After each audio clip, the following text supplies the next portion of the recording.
Hi, my name is Bryce Burton, and today we're going to be looking at Etude number 6 from Portraits in Rhythm by Anthony Cirone.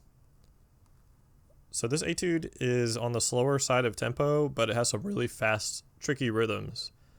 I think the hardest thing about this is, well, not only counting the rhythms, but playing them at a pianissimo dynamic so that they're really clean and really fine. And then on top of that, you have all these crescendos and decrescendos, sometimes to fortissimo from pianissimo. So it'd be, you know, doing these crescendos and decrescendos so that every single note gets either louder or softer. And the way to do that is by just practicing it slowly. So in this first line, you have to be careful. Very last measure, you go down to pianissimo. Then in the first measure of line 2, it's only forte and piano. So if you play that piano the same as the pianissimo, that's incorrect. And then in the next measure in line 2 is back to pianissimo. So he's really tricky with the dynamics here. If you look again in line 3, first measure you're going down to pianissimo, and then in the second measure you're at piano, and the third measure you're back at piano. So just be careful of that. That's something that trips a lot of students up. They think, oh, quiet, I just have to play quiet. But there's more than one quiet dynamic. So just be careful of that. So besides being really clear with the dynamics in the first two lines, in the second measure of line 2, you have these pianissimo, really delicate notes. And I would definitely recommend to play them with one hand, either your right hand or your left hand, depending on which is more comfortable for you. For me, I'll be using my right hand. And it'll just give you a more consistent sound. It'll be much easier to execute. And then you have this really short forte roll, but be careful that it only goes up to a forte and not a fortissimo. You don't want to overplay there because you have plenty of opportunities to play loud, such as line 4 where there's marcato fortissimo. And if you play too loud too early, you're not going to be able to have the volume to make a difference on those dynamics. The trick to making line 4 sound good is staying really relaxed on these loud notes. And then for the pianissimo notes, using a lot of arm. You always want to use big muscles when you're playing softer dynamics so that your big muscles won't shake. Chances are you'll be nervous when you're playing this, so you don't want to use your wrist. Be really careful about that. I'll just play line 4, show you these nice relaxed big strokes.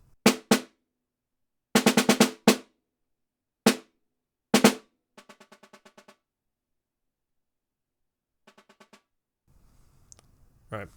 And you have to practice going from a really loud and relaxed state to a soft. And I know I talk about that a lot, but it's super, super important in this book. And it does come up in regular snare drum playing from time to time, but this book especially has a lot of transitions like that. And always remember to use the drum to your advantage.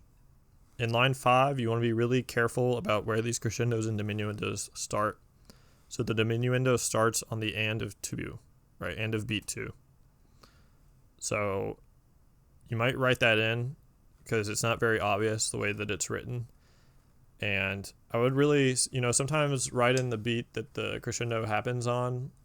That's really helpful, especially when you might get into a situation where you're playing through this and you're nervous and you kind of forget those finer details. So I'm a big fan of writing in music. I do it a lot. In line 8, we kind of have a call and response. Right, so you want to make that really musical. I find when he has these slower tempo etudes, even though there's a lot of fast rhythms, you have a lot more opportunities to have a musical snare drum playing experience. And that can kind of show your maturity when you come here. So you have to do something beyond what's just on the page. You have to come up with some phrasing, make it sound. If it helps you to assign a melody to the notes or to sing it out loud. I know every percussionist has their own language for how they read music, but whatever you can do to make it not just another etude with rhythm, like a robotic, something that makes it your own, and you're telling a story through the piece.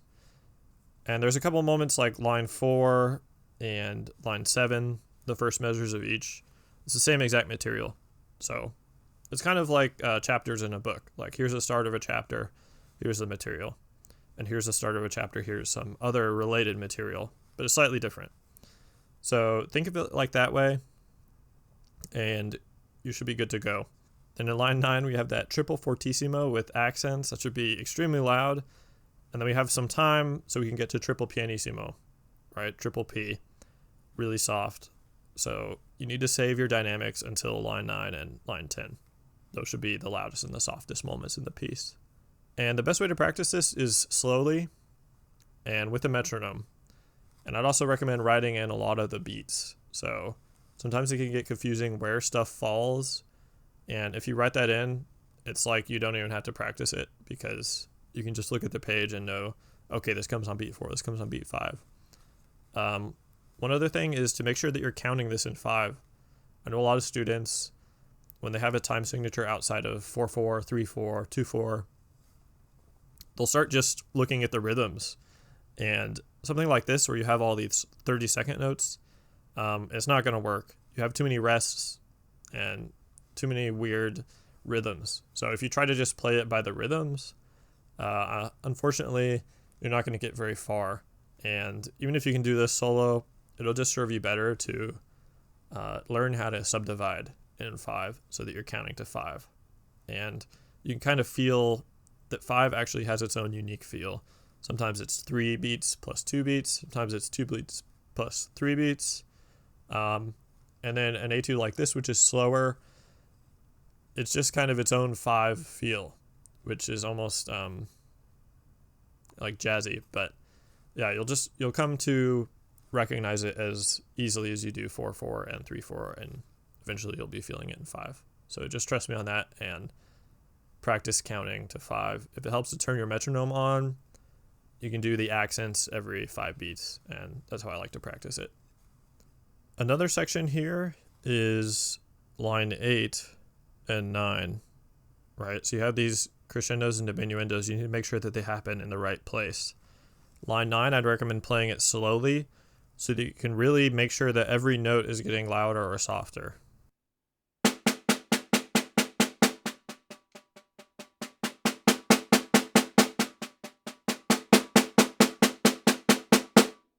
So you can see where those crescendos and diminuendos happen. Okay, I'll play this for you one more time. I'm going to move the microphone so that I have room to play these really loud notes.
Thanks for watching, and I'll see you in Etude 7.